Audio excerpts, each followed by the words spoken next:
मित्रों नमस्कार, आप देख रहे हैं धर्म शिक्षा। मित्रों सोमवार 7 अगस्त को रक्षाबंधन है, साथ ही सावन का अंतिम सोमवार है और इसी दिन रात में चंद्र ग्रहण भी लग रहा है। तो इस दिन का बहुत ही ज्यादा विशेष महत्व बन जाता है। इस तरह से शास्त्रों की मान्यता है कि ग्रहण के समय वातावरण में नकारात्मकता और अपवित्रता काफी बढ़ जाती है। घर हो या मंदिर, हर जगह इसका असर होता है। इसी वजह से ग्रहण के बाद मंदिरों और घर की साफ सफाई की जाती है। ग्रहण के समय कभी भी खाना नहीं खाना चाहिए हमें, या फिर ग्रहण के समय पका हुआ खाना ना रखें। ग्रहण से पहले ही पका हुआ खाना खा लें और ग्रहण के बाद खाना को पकाएं। ग्रहण के बाद नहा धो के ही खाना बनाएं, साथ ही खाना खाएं, क्योंकि बहुत सारे ऐसे बैक्टीरिया हैं जो ग्रहण के समय में वातावरण में फैल जाते हैं। हमारे शास्त्र में तो ग्रहण की इस तरह से मान्यता है ही कि अपवित्रता बढ़ती है। वैज्ञानिक भी ऐसा मानते हैं कि ग्रहण के समय में बहुत सारे बैक्टीरिया एक्टिव हो जाते हैं और जो कुछ भी पका हुआ खाना होता है या हमारे शरीर में हर जगह वो बैक्टीरिया फैल जाते हैं। तो हमें हमेशा नहा के ही खाना बनाना चाहिए, खाना खाना चाहिए। ग्रहण के समय इन बातों का ध्यान रखें। सोमवार को दोपहर 1 बजे के बाद सूतक काल शुरू हो जाता है, मतलब ग्रहण का इफेक्ट जिसे कहते हैं।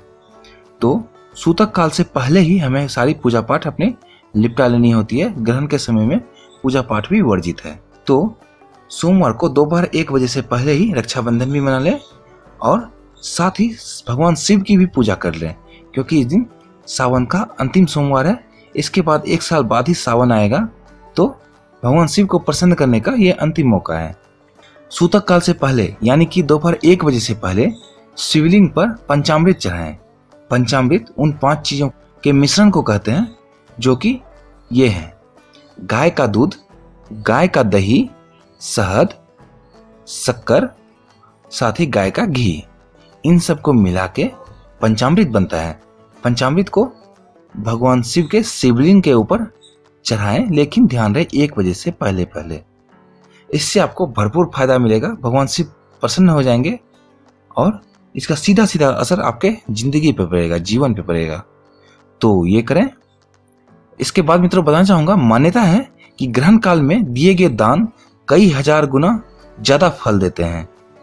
इसीलिए अपनी श्रद्धा के अनुसार किसी भी गरीब को ग्रहण के समय में धन, खाना या कपड़ा जरूर दान दें।